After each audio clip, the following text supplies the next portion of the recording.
Bienvenue à tous dans cette nouvelle vidéo. On se retrouve pour la première analyse du mois de juin, puisqu'on est mercredi 1er juin 2022 sur les Pokémon de la 4e génération, une nouvelle génération donc que nous allons dont nous allons parler du coup pour tout ce mois de juin. Et on commence comme d'habitude avec les starters de la 4e génération, avec dans l'ordre le starter de type plante, celui de type feu et ensuite celui de type eau. Donc aujourd'hui c'est le type plante, demain c'est le type feu, après-demain c'est le type eau. Donc voilà, donc du coup voilà, on fait toujours dans l'ordre. Et aujourd'hui, il y aura également la tier list sur les Pokémon de la 4e génération que je préparais, qui sera pas diffusée aujourd'hui parce qu'il y a d'autres vidéos qui sont en cours, puisque cette semaine, il y a aussi le type de la semaine, hein, vous savez, ma fameuse série que je fais à côté, et la tier list n'a pas été mise, et il n'y a pas non plus les vidéos d'analyse qui ont été mises, donc c'est un petit peu en décalé, mais vous en faites pas, ce sera diffusé dans le courant de la semaine. En tout cas, je pense que c'est vers le week-end là que ça va être diffusé globalement. Et on commence du coup avec la première forme finale du premier starter, donc de type plante, qui n'est autre que Torterra. Et Torterra, c'est le mauvais élève des trois, parce que c'est de très loin le plus mauvais des trois starters de la 4e génération, et plus généralement, c'est un des plus mauvais starters du jeu, alors que pourtant, sur le papier, ça n'a pas l'air d'être un très mauvais Pokémon, et pourtant, il y a beaucoup de choses qui le rendent mauvais. Et c'est assez étrange quand on voit les apparences. Alors déjà, son type, il est unique dans le jeu, il est le seul à être encore aujourd'hui de type plante et sol. La grosse particularité de ce type, c'est que défensivement, c'est un des deux seuls double types dans le jeu à résister à la fois au type roche et au type sol, qui est un des combos offensifs les plus forts du jeu. Il résiste donc à la fois au piège de roc et au pico, donc c'est quand même une très bonne chose. Mais malgré ça, il a quand même pas un double type si ouf que ça. Déjà, défensivement, alors le problème c'est que le type sol fait perdre la bonne résistance eau du type plante et donne une immunité au type électrique, alors que le type plante a déjà une résistance au type électrique. Donc du coup, une immunité électrique c'est évidemment utile, mais au final, c'est un type qui synergise pas vraiment bien, et du coup, c'est pour ça que c'est pas si ouf que ça. Surtout que à côté, il a 4 faiblesses extrêmement gênantes. Alors, il a notamment une double faiblesse à la glace, c'est gênant. Il a une faiblesse feu, c'est un des 3 types super efficaces sur le type acier. Le type vol, c'est un type tout le temps vu, et le type insecte, c'est notamment la faiblesse à demi-tour. Donc, au final, défensivement, c'est un type qui est assez moyen, voire assez mauvais, malgré la particularité de résister au Edgequake, au type sol et au type roche, deux types offensifs bons, surtout le type sol. Offensivement, c'est un type qui est fort, mais pas non plus incroyable, parce que d'un côté, il est super efficace sur 437 Pokémon, donc c'est comme un bon chiffre, mais il est résisté par 226 Pokémon dans le jeu. Les types vol, globalement dans leur intégralité, résistent à ce combo de stab, et le type vol, c'est un des types les plus présents du jeu, et tu associes à cela beaucoup d'autres Pokémon.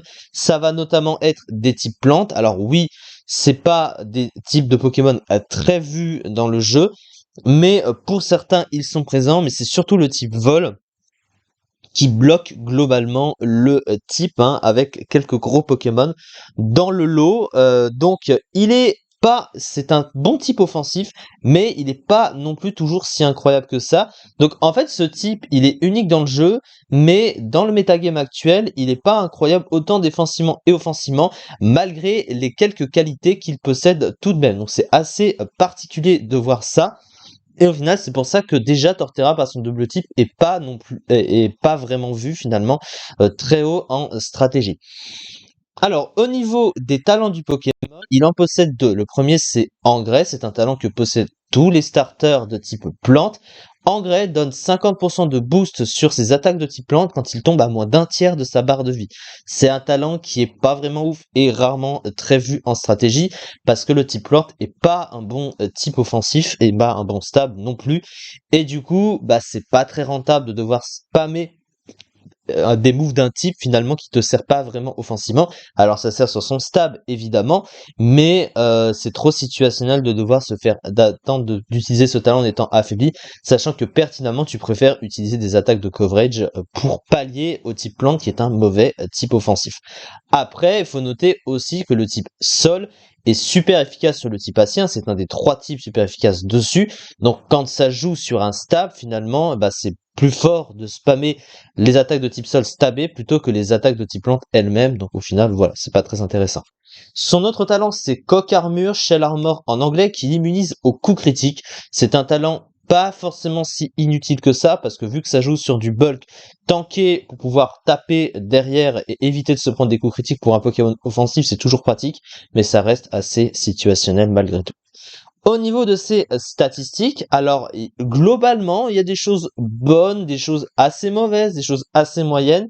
Alors, faut noter qu'il a quand même une attaque de 109. Alors, pour un Pokémon offensif, c'est correct, c'est pas incroyable, mais 109, ça fait quand même un peu mal, hein. C'est proche de Blindé Pique, hein, je crois.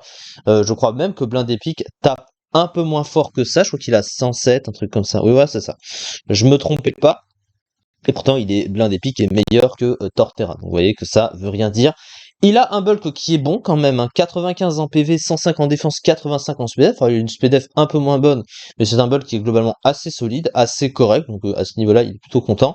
Son attaque spéciale de 75, il peut pas s'en servir évidemment, mais le problème ne vient pas surtout de là, c'est bien surtout de la vitesse. Il a seulement 56 de vitesse.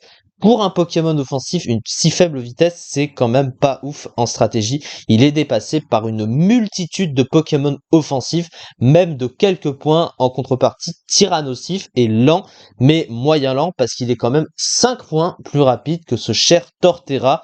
Donc, voyez que beaucoup de Pokémon offensifs sont plus rapides que lui. Ce qui fait que si tu l'investis pas suffisamment en vitesse, il est dépassé par donc tout ce que je viens de dire. Et donc, tous les Pokémon meilleurs offensifs ou plus intéressant offensivement parce qu'on a vu que du coup il n'était pas incroyable avec son type, il n'avait pas une position très intéressante, et ben du coup il est très concurrencé et encore moins utile dans le jeu. Et c'est ce qui fait aussi, ce qui le rend aussi mauvais que ça, alors que bon, il a quand même des qualités. Son move pool, quand même, il est bon, hein, il n'est pas mauvais. Il possède des trucs assez utiles. Alors, il a des stabs qui sont puissants, hein. Il a séisme, il a marteau-bois, hein, sur le type 1, des moves assez forts. Il a lame de roc en coverage. Il a également accès à surpuissance. Donc, à ce niveau-là, c'est plutôt pas mal. Ça me gêne. Merci, au revoir. Il a accès derrière à Danse Lame pour se booster. Il a également accès à Polyroche pour booster sa vitesse. Il a accès au piège de roc, donc ça aussi, il va pas s'en plaindre. Son move de soin, il possède synthèse quand même. C'est pas un move de soin si incroyable parce que ça n'a que 5 points de puissance. Et même si c'est un type plante, déjà ça profite d'un climat pour avoir plus de points de vie sur la durée d'un tour. Et de toute façon, tu préfères en général un meilleur move de soin que ça, mais il a quand même synthèse, donc il va pas s'en plaindre. Il possède également l'accès à Litchi, donc il a Vampirène, comme la plupart des types plantes. Il a Croissance, donc sous le soleil qui booste un peu plus le Pokémon. De base, c'est un cran en attaque, un cran en attaque spéciale. Bon, étant donné qu'il se sert pas de son attaque spéciale, on va pas vraiment s'en servir, mais bon, faut quand même noter qu'il le possède. De toute façon, c'est un peu comme Florizard, hein, il peut s'en servir même s'il n'utilise pas son attaque. Voilà, il possède également l'accès aux écrans, donc c'est pas non plus si terrible. Il a aussi quelques moves à côté, voilà, bon, pas des masses, hein. Il a colère, tiens, jamais su qu'il avait colère ce Pokémon. Enfin bon, globalement, en tant que Pokémon offensif, il s'en sort bien. Le move pool de soutien est pas extrêmement rempli, mais globalement, il a un peu tout ce qui va avec un Pokémon offensif. Donc au final, son move pool est bon, mais son positionnement dans le jeu n'est pas bon à cause du reste, sa lenteur, son type, voilà, qui sont pas incroyables, et ses talents non plus. Donc au final, c'est un peu ça qui le rend limité. Et son investissement est aussi important parce que si jamais tu veux l'investir, tu vas prioriser la vitesse du coup, puisque c'est son problème. Et bah derrière, il tapera moins fort et son rôle offensif sera encore moins intéressant que de base. Et du coup, d'autres Pokémon offensifs plus rapides et tapant plus fort vont en profiter et donc seront toujours meilleurs que lui. Voilà le problème avec ce cher Torterra. Alors, statistique en points en attaque et en défense très bonne, ainsi que des points de vie et une défense spéciale correcte, accès à synthèse à piège de roc, mauvaise vitesse et un double type qui lui donne des faiblesses très importantes à des types très courants en Everuse. Et du coup, au niveau des usages, alors il n'est pas revenu, aucun des 3 starters ne sont revenus dans Pokémon épée et bouclier, et dans les usages qui remontent quand même maintenant, mais voilà, c'est les seuls que je peux trouver, que non, voilà, où on peut le voir vraiment dans un tiers adapté, globalement, parce que là, on a accès qu'à l'overused et qu'à l'underused, donc du coup, c'est pas très représentatif. Mais avant, vous voyez qu'il était que 72e du ZU avec seulement 2,17% des usages. Hein, c'est quand même très triste. Hein. Il n'a pas arrêté de chuter. Hein. De base, il parlait du Neveruse, mais après, il a continué de baisser dans les tiers. Et vous voyez qu'il était tombé très bas. Il est moins fort quand même que Armaldo et Chatot, donc Pijako. Donc c'est qu'il y a quand même un problème, même en dessous que Stracy. Hein. Donc il faut voir hein, le level du Pokémon. Alors qu'en apparence, on penserait pas entièrement, vous voyez, hein, donc comme quoi les apparences sont toujours ou très souvent trompeuses. C'est ça en tout cas pour cette vidéo. On se retrouve demain pour faire le starter suivant, le starter de type feu, et il y aura, comme je l'ai dit, les tier list. Donc la tier list sur la 4ème génération, ce sera diffusé cette semaine, et la tier list du type de la semaine également cette semaine. Voilà, donc la tier list sur le type plante, hein, qui était le type sélectionné cette semaine. En tout cas, merci beaucoup de m'avoir suivi et à très vite pour une prochaine vidéo.